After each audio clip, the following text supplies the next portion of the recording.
multiple ways to unlock.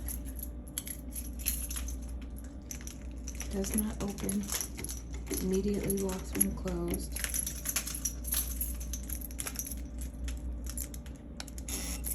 That unlocks it.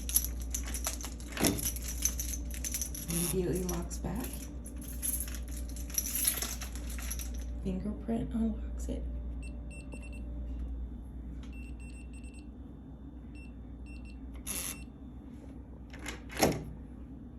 Immediately locks. And then you could punch in the code, which I'm not going to do and show my code, but you can punch in the code and that will unlock. And then lastly,